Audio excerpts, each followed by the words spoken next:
Hello student, आज हम यहाँ पे डिस्कस करेंगे एक बहुत ही इंपॉर्टेंट टॉपिक। मैं यहाँ स्टार लगा दे रहा हूं 4-5 पॉइंटिंग थ्योरम। ये चाहे आपके बीटेक में या चाहे बीएससी में कहीं पर भी है, लगभग अधिकतर हर साल पूछा गया है। तो आखिर पॉइंटिंग थ्योरम है क्या? तो अगर आप लास्ट वीडियो में देखेंगे, हमने पॉइंटिंग वेक्टर जिक्र किया था, एनर्जी फ्लक्स। तो फिर पॉइंटिंग थ्योरम क्या है? तो एक्चुअल में पॉइंटिंग थ्योरम नाम से लग रहा है कि थ्योरम होगी इलेक्ट्रोमैग्नेटिक एनर्जी की। तो यहां पर एक्चुअल है क्या? Basically Poynting theorem is the conservation law of electromagnetic energy. Conservation law की अगर हम बात करते हैं यहां पर, तो कंजर्वेशन वर्ड हमने पढ़ा हुआ है कि जब भी कोई फिजिकल वेरिएबल समय के अनुसार ना बदले तो हम कहते हैं कि वो क्या रहता है? कंजर्व रहता है। हिंदी में कहते हैं संरक्षित रहता है। जैसे आप किसी म्यूजियम में जाइए तो कहते हैं कि ये संरक्षित है, संरक्षण में रखा गया है किसी के। तो जिस समय था और आज के समय में बहुत परिवर्तन नहीं आया हुआ है। तो उसी तरीके से हर फिजिकल वेरिएबल होता है, जैसे एनर्जी, मोमेंटम, चार्ज, ये सब हमारे क्या होते हैं? कंजर्व होते हैं। यहां पर हम बात कर रहे हैं किसकी? Conservation law of electromagnetic energy. मतलब energy neither created not destroy. तो आखिर ये कहना क्या चाह रहा है? तो पहले इस चीज को फिर हम वही सन एनर्जी से समझते हैं, क्योंकि सन एनर्जी में हमारी जो इंफ्रारेड और विजिबल लाइट हमारी अर्थ तक आ रही है, ये दोनों एक प्रकार की इलेक्ट्रोमैग्नेटिक वेव ही है। और फिर उसको इलेक्ट्रिक और मैग्नेटिक फील्ड के केस में भी समझ लेंगे। तो होता क्या है यहां पर कि अगर आप बाहर धूप में खड़े हो तो आपको मालूम है कि एक सोर्स है आपका सन, जो कि वहां से एनर्जी ट्रांसफर कर रहा है। हम अर्थ पर हैं, हम एक रिसीवर हैं। तो कहता है कि कंजर्वेशन लॉ क्या कहेगा कि उस सन से जितनी एनर्जी निकली उसका पूरा हिसाब दो। तो वही कह रहा है कि कंजर्वेशन लॉ क्या कहता है? The total electromagnetic energy transferred from one point to another point. बात कर रहे हैं कि total energy transfer from one point to another point बराबर होता है किसके? The time rate of change of stored energy in a medium, जो मीडियम में स्टोर हो रहा है, प्लस ई क्रॉस एच आपका पॉइंटिंग वेक्टर ही है जो शो कर रहा है the amount of energy passing through the medium. तो अगर इसकी हम बात करें यहां पर, तो वही हमने कहा कि सन एनर्जी से अगर इसको एग्जाम्पल लेते हैं तो कहता है कि जितनी भी सन से एनर्जी ट्रांसफर हो रही है, या तो अर्थ तक पहुंच जा रही है ई क्रॉस एच, या इस सन और अर्थ के बीच के मीडियम द्वारा कंज्यूम कर ली जा रही है, जो कि टाइम रेट ऑफ चेंज के साथ लगा हुआ है। ये सुबह जब आप रात भर तो सन की अनुपस्थिति रहती है, जैसे सुबह सूर्य आया उस समय की एनर्जी और दोपहर की एनर्जी में थोड़ा सा फर्क होता है, और इन्वायरमेंट में भी थोड़ा सा फर्क आ जाता है। क्योंकि सुबह एब्जॉर्प्शन ज्यादा हो रहा है, ट्रांसफर कम हो रहा है। दोपहर के बाद एब्जॉर्ब कम होगा, मीडियम से ट्रांसफर ज्यादा होगा, धूप हमें तेज महसूस होगी। तो वही कह रहा है कि स्टोर्ड एनर्जी जो है वो हमारी क्या होती है? समय के अनुसार बदलती रहती है। अब इसी चीज को इलेक्ट्रिक फील्ड में हम देखें। हमने कहा कोई रेडियो स्टेशन है जो वहां से सिग्नल आ रहा है, तो कह रहा जितना सिग्नल चला है या तो बीच के मीडियम में लॉस हो जाएगा, मीडियम द्वारा कंज्यूम हो गया या लॉस हो गया, और फिर जो हमारे पास तक पहुंचा कहते हैं जब हमारा किसी टावर से दूर होता है तो स्ट्रेंथ वीक हो गई है, तो जितना पहुंचा है और जितना चला था उसके बीच का पार्ट कहीं ना कहीं खर्च हो गया है। ठीक है, तो वो चीज हमारा यहां पर कंजर्वेशन लॉ ऑफ एनर्जी को शो कर रहा है, जिसमें अगर आप ध्यान दें तो यहां पर हमारा क्या है? ई डॉट जे इंटू डी। ई डॉट जे ये क्या शो कर रहा है यहां पर? Total power transfer. माइनस में भी हम लेते हैं क्योंकि ये क्या शो करता है यहां पर कि सन को छोड़कर कोई भी सोर्स होगा तो अगर उससे एनर्जी ट्रांसफर होगी तो वहां पर कम हो जाएगी। ई डॉट जे हमारा क्या शो कर रहा है? ई डॉट जे हमने कहा टोटल इलेक्ट्रोमैग्नेटिक पावर। ठीक है, तो देखिए फार्मूले से ही आप जान रहे हैं कि ई डॉट जे अगर है तो आपने पोटेंशियल ग्रेडियंट से पढ़ा हुआ है कि ई बराबर क्या होता है? V by D. और डेंसिटी के फार्मूले से पढ़ा हुआ है कि I by A. V into I क्या होता है? पावर। एरिया इंटू डिस्टेंस क्या होता है? वॉल्यूम। तो ये क्या शो कर रहा है? ई dot J the amount of electromagnetic power पर यूनिट वॉल्यूम, इसलिए यहां पर वॉल्यूम इंटीग्रल लगाया गया है जो क्या शो कर रहा है, total electromagnetic power in the given volume. ठीक है, और पावर है ये एनर्जी पर सेकंड, तो ये शो ही कर रहा है total amount of electromagnetic energy passing through per second in the given volume V। तो ये क्या शो कर रहा है, टोटल पावर ट्रांसफर्ड। यहां पर अगर आप ध्यान दें तो epsilon not E square by 2 क्या था, हमने इसके पहले वाले वीडियो में पॉइंटिंग वेक्टर में दिखाया भी था। ये शो करता है स्टोर्ड इलेक्ट्रिक एनर्जी डेंसिटी, मतलब एनर्जी डेंसिटी मतलब जो इलेक्ट्रिक फील्ड या इलेक्ट्रिक एनर्जी है पर यूनिट वॉल्यूम, वो हमारा किससे दिखाते हैं, stored epsilon not E square by 2 से। Mu naught square H square by 2 हमारा क्या है, जो मैग्नेटिक एनर्जी स्टोर्ड है पर यूनिट वॉल्यूम। ये टोटल दोनों का क्या शो कर रहा है, amount of electromagnetic energy stored per unit volume. तो वॉल्यूम इंटीग्रल कर दिया तो टोटल स्टोर्ड एनर्जी हो गई, और डेल बाई डेल टी जो कि दिखा रहा है कि समय के अनुसार ये वेरी करेगी, और plus E cross H that is pointing vector जो कि शो करता है the amount of energy passing through the unit area पर सेकेंड। तो कह रहा है अच्छा यूनिट एरिया है तो एस एरिया से क्या होगा, वहां पर हमने क्या कर दिया है, सरफेस इंटीग्रल कर दिया है।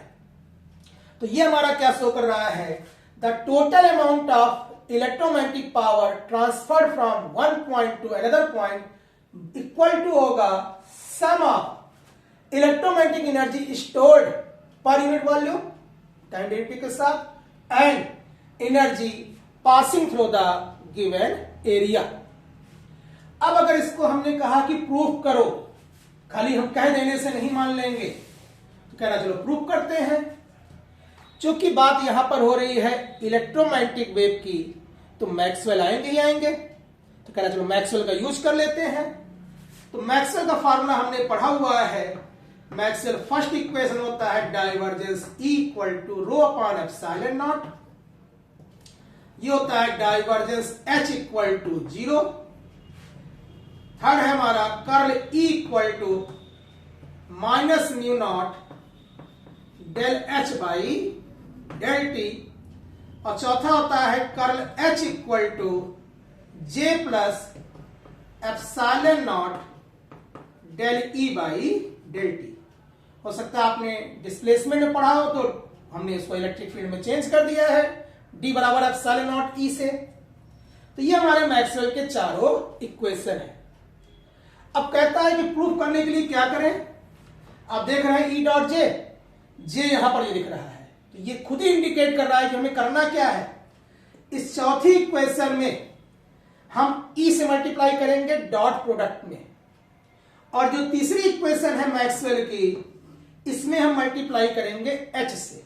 तो हमारा अगला पार्ट क्या है कि multiply Maxwell third equation by magnetic field intensity capital H and Maxwell fourth equation by electric field intensity capital E। तो देखिए अगर इसमें H मल्टीप्लाई कर दे तो क्या हो जाएगा, तो ये हो जाएगा आपका H curl E equal to minus nu not H del H by del T. ठीक, अच्छा यहां पे कर दे अगर कर्ल H वाले में, तो ये हो जाएगा यहां पर E कर्ल H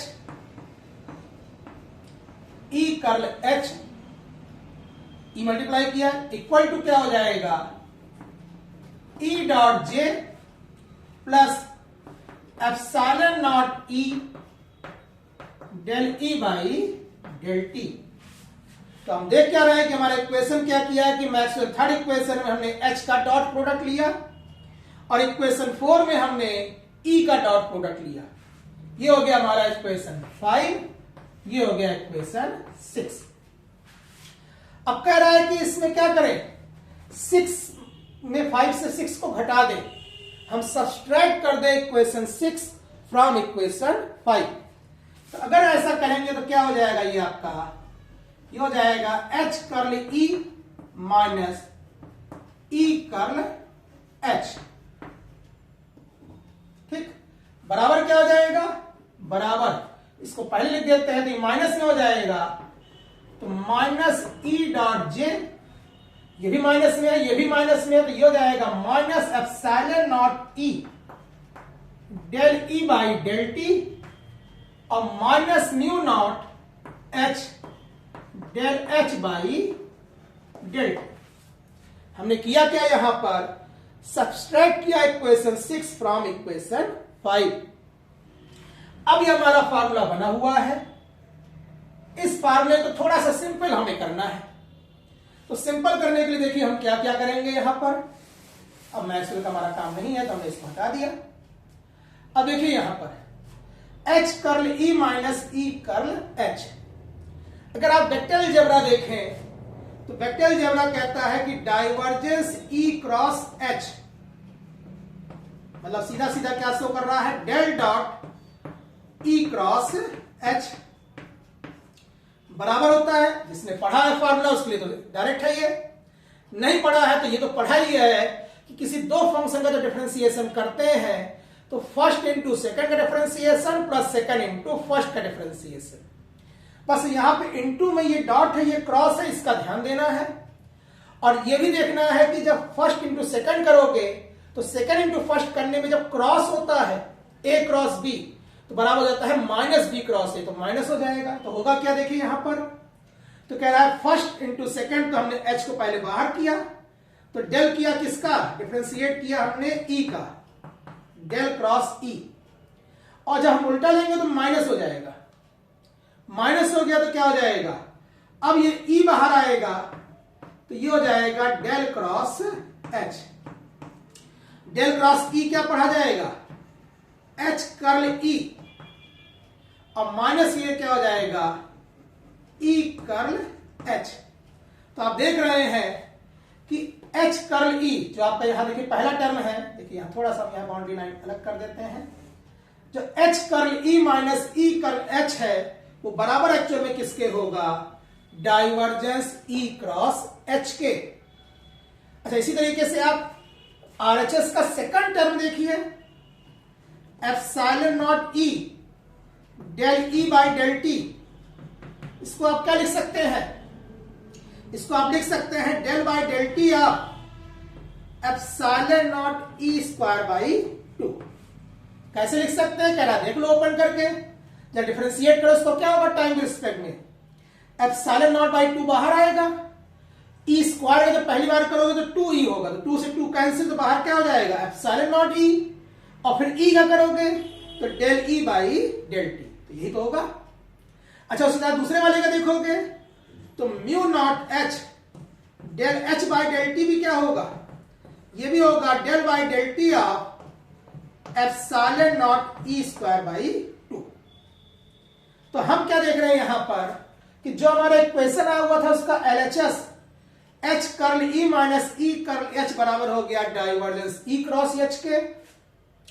आरएचएस का जो सेकंड टर्म है epsilon not E del E by del T, इसको लिख सकते हैं del by del T of epsilon not E square by 2। तीसरा टर्म है mu not H del H by del T, इसको लिख सकते हैं डेल बाई डेल टी, यहां पे एच होगा एच स्क्वायर बाई 2, मतलब यहां म्यू नॉट एच स्क्वायर होगा पूरा, mu naught H square by 2।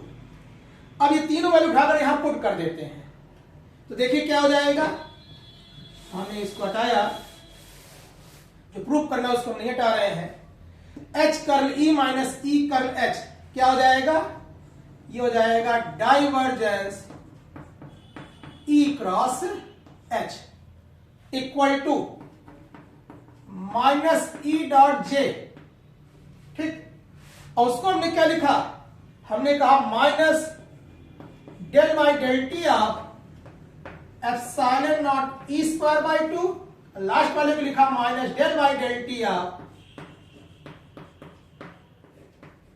Mu naught H square by 2। तो ये हमने यहां पर कर दिया। तो हमारा फार्मूला जो बचा है वो ये बचा है, इसका हमने यूज कर लिया, इसको हम हटा देते हैं। ये भी हमारा सॉल्व हो चुका है, इसको भी हम हल कर लेते हैं। अब कह रहा है कि अगर ऐसा आया है तो इन दोनों टर्म को इधर ट्रांसफर कर दो, तो उधर हमारा क्या बचेगा, उधर बचेगा माइनस ई डॉट जे बराबर इधर आएगा तो क्या हो जाएगा, डेल बाय डेल टी हम कॉमन ले लेते हैं तो जाएगा epsilon not E square by 2 plus mu not H square by 2। और पहले से क्या है यहां पर डाइवर्जेंस ई क्रॉस एच। तो यह तो हमारा भी चल रहा है डेंसिटी के फॉर्म में, मतलब पर यूनिट वॉल्यूम के रिस्पेक्ट में। अब कह रहा यूनिट वॉल्यूम नहीं, अगर पूरे की बात करें तो कह रहा पूरे की बात करनी है तो इसका क्या कर दो, वॉल्यूम इंटीग्रल कर दो। जब इसका वॉल्यूम इंटीग्रल करेंगे तो ये हो जाएगा आपका E dot J into DV. इसका भी वॉल्यूम करेंगे तो del by del T of volume integral epsilon not E square by 2 plus mu not H square by 2 into DV और plus volume integral divergence E cross H into DV. ये हमारा formula आ रहा है, बाकी सब तो सही है। लास्ट वाला अगर टर्म आप देखें, ई क्रॉस एच था पॉइंटिंग वेक्टर, जिसकी बात हमेशा हो रही थी कि थ्रू द यूनिट एरिया। तो एरिया में है तो यहां वॉल्यूम इंटीग्रल लगा हुआ है। तो अगर यहां पर हम लगा दें Gauss divergence theorem, Gauss divergence क्या कहता है कि जब भी किसी सरफेस को वॉल्यूम में कन्वर्ट करना होता है, सरफेस इंटीग्रल को वॉल्यूम इंटीग्रल में, तो उस वेक्टर पर हम डाइवर्जेंस लगा देते हैं।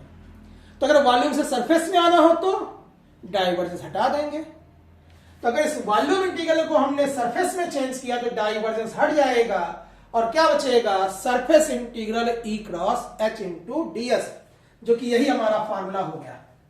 अब देख रहे हैं LHS minus volume integral E dot J into dV बराबर del by del T of volume integral epsilon not E square by 2 plus mu not H square by 2 into dV plus divergence हटाया तो volume का surface हो गया, तो ये हो गया ई क्रॉस एच इंटू डीएस।